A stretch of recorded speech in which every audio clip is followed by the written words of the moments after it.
اذا تكلمت مع الصحراوي يقول لك مولانا. عندهم واحد الكلمه يقول لك احنا والمغرب مفتصلين، خلق وخلق وديانه.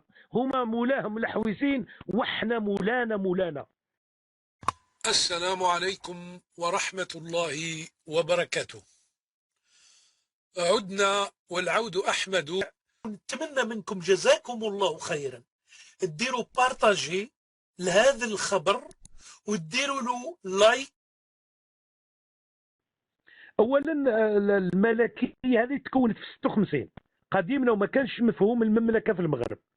اول ملك مغربي في الاستقلال، باش تكونوا شويه الاخوان، انتم اهلي واخواني وفي ابنائي الى اخره. اول ملك ماشي في 1912 في 56. قبل كانوا يقولوا السلطان محمد الخامس، ما كانوش يقولوا الملك محمد الخامس. اول ملك لو بروميير روا marocain ou bien le royaume marocain a été fondé en 1956 par les Français. لان الاخوان الان لو نسالوكم، لما تسال المغاربه يقول لك عقد الحمايه، ومن بعد يقول لك عيد الاستقلال، وبعد الانسان تختلط عنده الاشياء. هل كنتم تحت الحمايه ام تحت الاستعمار؟ المغربي باش يجاوبك يقول لك كنا في اثنين، يعني كنا في الخارج وكنا في الداخل، احمر وابيض، في زوج يسميهم لك، رغم ان ما ياخذ شيء واحد. تقول له هل كنتم عندهم عقد الحمايه في 1912؟ السلطان ديالهم لجأ للفرنسيين باش يحميهم، وقلبوا علينا الايه. عادوا يقولوا لنا انتم صناعه فرنسيه، واحد حماوهم الفرنسيين وخذوا لهم الملك ودوه لمدغشقر بطائره فرنسيه ورجعوه هو وولده من مدغشقر، جابوا بوعرفه ونزلوا بوعرفه، ومن بعد جا القلاوي يبوسلوا في رجليه وقلبوا الايه، ومن بعد سموها ثوره الشعب والملك. العلويين راح يقلبوا لهم الايه، هما ديما مسمين كلش عليهم. الفلوس، الاحياء تمشي على اليمين حي محمد الخامس، على اليسار حي محمد السادس، الحسن الثالث، الحسن الاول. العلويين الهواء قل الهواء راح يسميه الهواء الحسن الثاني، يعني عندهم مسمين كلش، يعني دخلوا لهم هذه الامور هذه. اذا الاخوان الكرام باش نوصل لكم شويه هذه الفكره، الان في قضيه الصحراء وفي هذه السنه بالذات هناك اشياء راح تسمعوا بها قريبا. انا مانيش جالس ندير شعارات وهذه الامور، راح تسمعوا اشياء قريبا وتشوفوا بان قضيه الصحراء اخذت منعطف جديد. هل راح يدخلوا الامريكان؟ هي المنطقه ماشيه الى التصعيد. محمد عليه الصلاه والسلام لما تركنا ما تركناش بالحكم الملكي، ما كان حتى لا صوره لا في القران ولا في السنه تمدح فيها الملوك، بينما فيه ذم للملوك. إن الملوك إذا دخلوا قرية أفسدوها وجعلوا أعزة أهلها أذلة وكذلك يفعلون، وفي اللغة العربية كذلك يفعلون تفيد الاستمرار. ما كان حتى حديث صحيح يتكلم فيه الملوك. الملوك هذه كانت في الأقوام قبلنا، كانوا حتى بعض الأنبياء والرسل كانوا ملوك. وكاين كلمة أشرت لها الانتباه، احنا في الإسلام نظام الحكم هي الخلافة والشورى، وهنا أنت وجدت إشكال وأنا فهمتك. أنا عارف باللي الحسن الثالث هذا البرهوش هذا هو اللي يجي يحكم المغرب، ما فائدة البيعة؟ بايعت أنت المراكشي ولا الهندي ولا في حد كرد، وش راح يغير شيء؟ عارف باللي ولده هو ولي العهد وانتهينا. باغيين يتحايلوا على دين الله. واحد مرة مغربي قال لك يؤتي الملك من يشاء، مثلهم مثل واحد الأقوام هذوك الباطنية. يعني قضية الملك هذه كلمة عامة، ملك الشيء يعني تملك شيء، تملك أرض، بيت، تملك نعم الملك.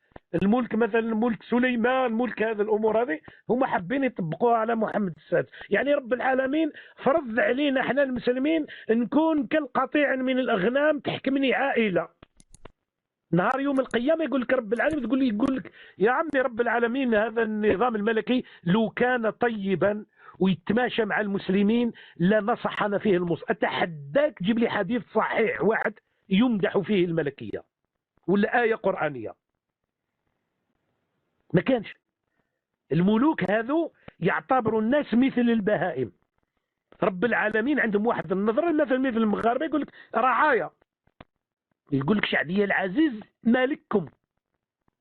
الحسن الثاني مرة واش كان يقول؟ اسمعوا هذا الكلام. قال له أنا كنت جالس مع سيدنا، زعما يهضر على باه كما يقولوا هما محمد الخامس، قال له باه سألوا محمد الخامس سأل الحسن الثاني، قالوا له يكونوا عندك 80% يقولوا عاش الملك ويبقاو 20% ضدك. قال له مالك 20% نخرب بيت بهم. وسمعتوا شي واحد يقول للشعب الأوباش وكأنه له الحق يسب ناس، بينما الحاكم المفروض يكون عند الرعية يخدم الشعب ماشي يسبهم. قال لهم الأوباش ويخافوه. إذا الإخوان الكرام باش يعني نتكلموا على هذا النظام، وزيد خلق عندهم هذو اللي يسميهم الانتهازيين. أي مغربي إذا لاحظتوا لما يخرج في التلفزيون يكون في جهنم، لما يبدأ يعيط ويبدأ يبين غضبه لكن يقول عاش الملك. فتتساءل ترى ماذا هذا الشخص وش به؟ تجده ضاعت بيته وحتى يقول عاش الملك. تعرفوا الإخوان لماذا؟ لأنهم مرعوبين. حابب يقول للمخابرات إن غضبي وصراخي لا يخص الملك، الملك بريء، حتى ولو ذبحت وأهنت وضربت عائلتي عاش الملك. هذه الثقافة عندهم. وإذا لاحظتوا قديما لما الملك يمر وبدأوا ينحوها مؤخرا يروح يجري واحد يعطيه رسالة يقولوا سيدنا احنا نتمنى من سيدنا يشوف لنا. الدول اللي تحترم هناك مؤسسات هي اللي هناك المحاكم، هناك فين تشكي، لكن هم إذا لاحظتوا يقولوا دائما سيدنا.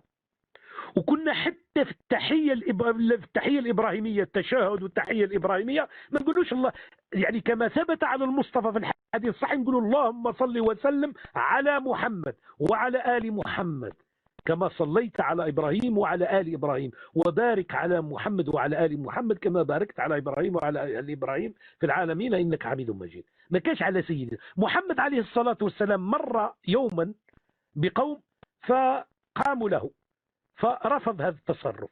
انتم تركعوا ماشي تقوموا. جلالته المغفور له وحكمته محمد الخامس والحسن الثاني ودرتوا له والرسول صلى الله عليه وسلم منها على بناية القبور وحاطين قبر يقراوا 24 ساعة القرآن على محمد الحسن الثاني، راح يدخلوه بالقوة للجنة. عندهم واحد الخرافات، لا في الدين في الأمور، عندهم كثير في الخرافات تميل لواحد التصرفات اللي ما أنزل الله بها من سلطان. في اللغة العربية يما نديروا حروف العطف وثم إلى آخره باش نرتبوا. هما ما مدارين لا حرف عطف ولا محدود، حاطين الله الوطن الملك. يعني أي إنسان مساوين الله تعالى مع الوطن ومع الملك. لأن لو يقول لك احنا رتبناهم الله الوطن الملك، لا الله الوطن الملك، لا، لازم ترتبها بحروف ترتيب ثم حروف العطف. ثانيا الإخوان هذه اللعبة هذه باش تفهموا العلويين كيف جاوا للمغرب. لازم تعرفوا قصة العلويين كيف جاوا. هذو جاوا من تافيلات. هذاك العام كان مرض للنخيل والناس هذو جايين من الحجاز، صحيح فيهم بعض الناس اللي جاوا من الحجاز وكانوا الناس متقدمين يعرفوا كيف يتعاملوا مع النخيل كيف يداويوها، والناس بسطاء في الشمال افريقيا. وكلنا نحب الرسول صلى الله عليه وسلم وآل بيت رسول الله، هذه كلنا نحبهم، والرسول صلى الله عليه وسلم أوصانا في آل بيته. ماشي أوصانا يكونوا علينا ملوك وتكون عندهم الارام ويكون يسكر في باريس ويكون يخرج علينا عنده 60 سيارة وعريان يدير جيت سكي وزوجته ما تديرش الحجاب يسلم عليها ساركوزي وخواتاته ما كان حتى واحدة تدير الحجاب. لو كانوا من ذرية علي ويرى فاطمة دفنت ليلا من الحياة، فاطمة دفنت ليلا من الحياة. هل هذا يعني هذا المتخلفين هذو اللي يتمناوا يكونوا صهاينة ويتمناوا يكونوا من هذا الشكل هذو ننسبوهم لعلي رضي الله عنه وأرضاه الكرار، غث اللحية يبكي من لقاء الله عز وجل وكان فقيرا، وهذا يبذر عنده 70,000 ساعة رولكس و70,000 سيارة وعنده قصور. إن المبذرين كانوا إخوان الشياطين، إن أداة نصب وتوكيد. الله تعالى يأكد لك أن المبذرين إخوان الشياطين. والربا وعنده يبيع الخمر في المحلات دياله هذاك المرجان وهذيك الأمور. يا عمي اتقي الله، مدارين واحد مسرحية والله محشمين، لو كان عمر حي لضرب أعناقكم. جايبين واحد صعب كنت تسميوه أمير المؤمنين ما تحشموش على عرضكم.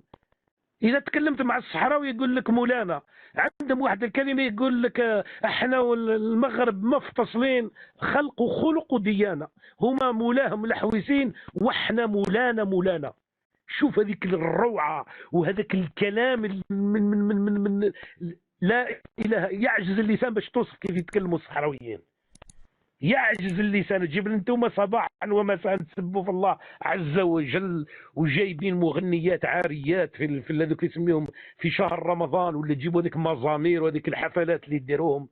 فهمتني يا عمي؟ اتقي الله، اتقي الله. انا لا اقول الشعب المغربي يرضى بهذا، الشعب المغربي شعب مسلم شقيق، لكن الله تعالى ابتلاه بهذا النظام، خرجوا عليكم في الدين وفي الاخلاق. عن بالك الشعب إذا ضرب في أخلاقه وفي عرضه، خاصة بالذات لأن أنتم الآن فتحوا عليكم السياحة الجنسية، يجيوكم الأمراض. عن بالكم الآن هذا الطوجني مؤخرا، عن بالكم على حكموا الطوجني، هذا الطوجني اللي خرج عريضة الطوجني من أكادير سوسي، كان من الناس اللي يروح يدافع عن الصحراء، وكان يهاجم البوليزاريو، وعنده جريدة الصحراء المغربية هذه، ومداير حاله ما شاء الله. تعرفوا وش صار له لهذا الأخ المسكين هذا؟ تكلمت معاه شخصيا في احداث قديم زيك، اتصلنا منه من واحد البرنامج اسمه البالتالك، وكاين الاخ ميزيرات اللي هو صحراوي، وقلنا له انت دخلت الخيمه وشفت الصحراويين انهم يعني خرجوا وداروا اعتصام حضاري، وما تقدموا ولا داروا شيء ولا اساءوا وليسوا بالارهابيين، اذا اتمنى ان تنقل هذا الكلام حرفيا وتكون امين. خرج من المخيم فانقلب على عاقبيه، وشاء ربك بعد ما خدم المغرب والحس الكابا ودار روحه ويخدم ويساعد وعنده اصحابه. عم بالكم في المغرب الصحافه المغربيه عندها اصحابها، تلقى الناس المخابرات تاع عالي الهمه عندهم الصحيفه 360 مثل ربما عندهم الحموشي، فلان عنده جنرال. كان صديقنا هذا اللي اسمه الطوجني كان عنده ربما واحد يحميه في المخابرات، يعني واحد كبير، وكان مطلق لسانه. ودار في الايام الان دخلوه، تعرف علاه؟ كتب واحد التغريده على واحد جا الله اعلم الاكادير، وخذا طفل صغير من ابنائنا المساكين في المغرب وراح زنا به في مقهى في اكادير، دار تغريده في مقهى في استغفر الله مرحاض في ماكدونالدز، فقالوا له هذا الكلام يسيء المغرب، وخذا وحكموا عليه ب2 سجن. شفنا ولا ما شفتوش الاخوان؟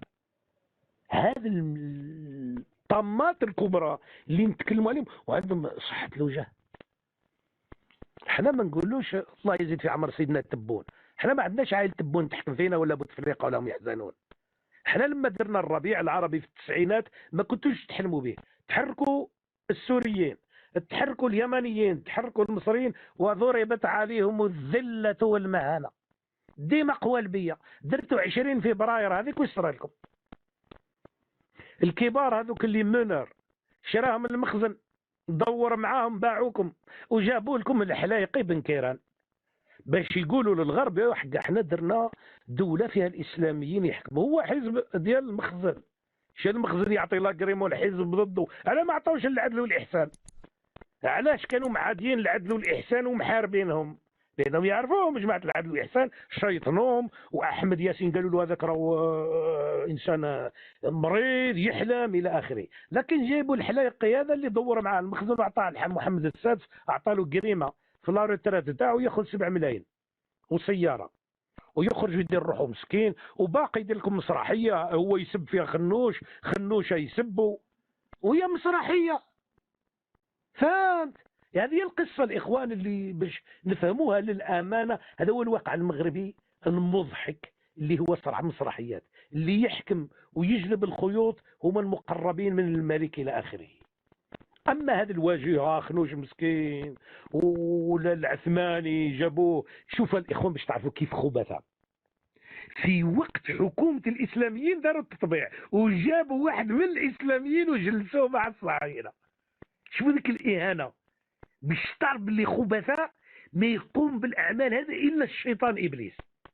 ما جابوهاش في وقت حكومه تاع لا الفاسي هذاك اللي يسميه اللي قبلهم ولا الحكومات الاخرى، خلاو باش يضربوا الاسلاميين ضربه خطيره. اليوم الدهماء في المغرب يقولوا مش كله يطبع في حكومة العثماني. العثماني هذا شو هو؟ إسلامي.